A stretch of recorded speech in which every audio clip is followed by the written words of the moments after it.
50 After 50. Reframing the Next Chapter of Your Life by Maria Leonard Olsen. Narrated by Susan Boyce. To my sisters in sobriety, especially Sandy, the woman who helped save me from myself.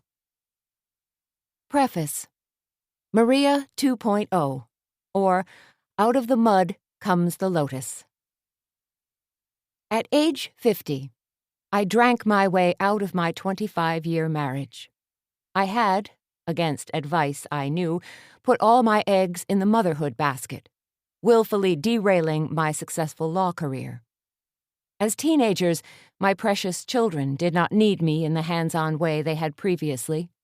In fact, they were dirtying the nest in preparation for going off to college and beyond. My husband and I had grown apart because, among other things that were entirely my fault, we failed to nurture that important relationship. I was depressed and stuck. As I turned 50, I had the distinct feeling that I was on the downward slope of my life. Actuarially speaking, I was. So when I turned 50, my gift to myself was to go on a crusade to make the most of whatever time I had left. I set out to do 50 new things that were, perhaps, significant only to me. The list spanned physical challenges, adventure, travel, spiritual work, and lifestyle changes. Each taught me something about myself and how I wanted to live the next decade and more of my life. We all have challenges in life, and cards we are dealt that we would rather not face. Life does not go as planned. But each of us can adapt and reshape our circumstances moving forward. I had a lot of darkness in my past. It was painful to come to terms with some of that, but I took the necessary steps for me to heal. I have heard that the lotus flower grows out of mud. It took me a long time to appreciate my mud. I had always been a bit of a dilettante. I was fairly good at many things, but expert at none. Part of that had to do with my desire to evade introspection. I spent much of my life running away from myself, running so fast so that I would not have time to look within. When my therapist asked me what made me happy, aside from my children, I had no answer. When I reflect on this now, I am astounded. I suppose I really did not want to know who I was in any meaningful way. For the most part, I just took on roles that were expected of me and subjugated my desires unless they coincided or meshed with the given role.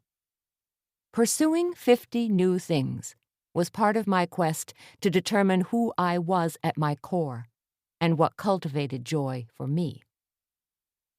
The definition of happiness is debatable. In my youth, it meant pleasure and excitement. Those things can contribute to happiness, but I was looking for something less fleeting. At 50, happiness for me means contentment, serenity, and peace, with some spice mixed in. I set off on a spiritual retreat to search for clues about the authentic me and the meaning of my life. I actually went to rehab first, which was spiritual, so spiritual that I went 5 times. What planted the seeds of my transformation was a retreat led by Don Miguel Ruiz in Teotihuacan, Mexico.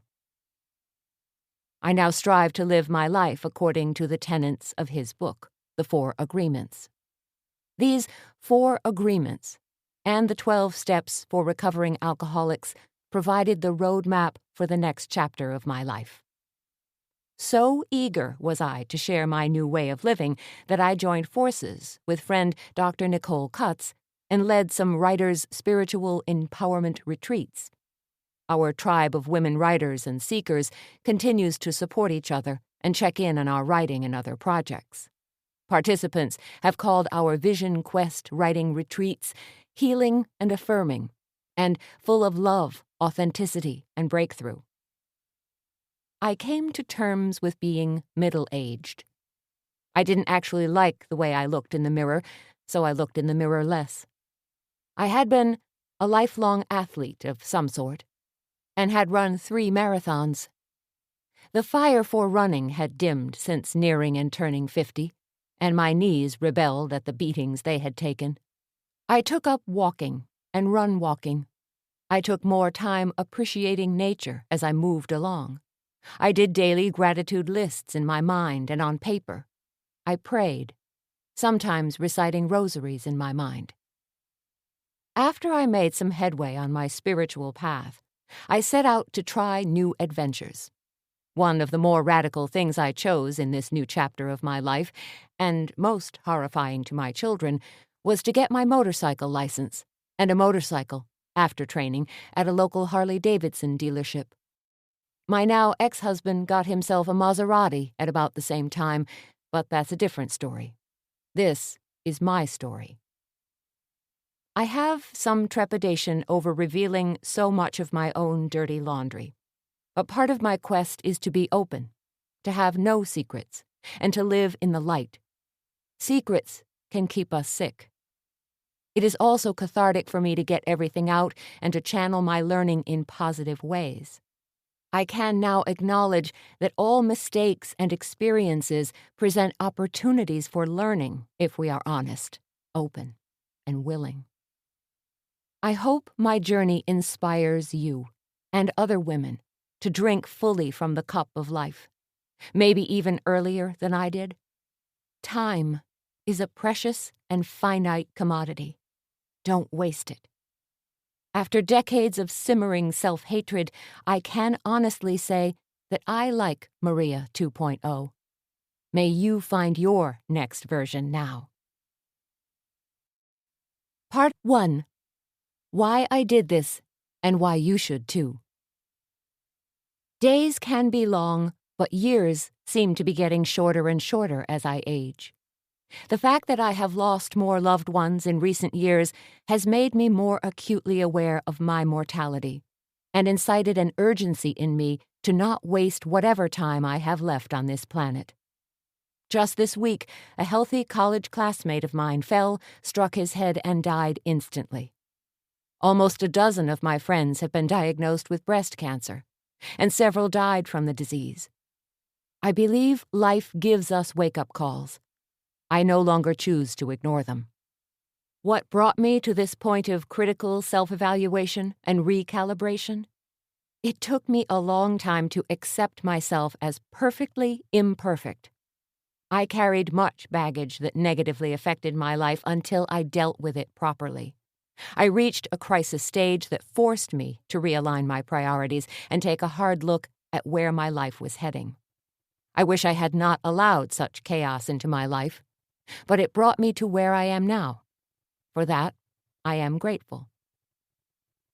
I began as a biracial child whose parents were forbidden by law to marry in the state of Maryland in the early 1960s.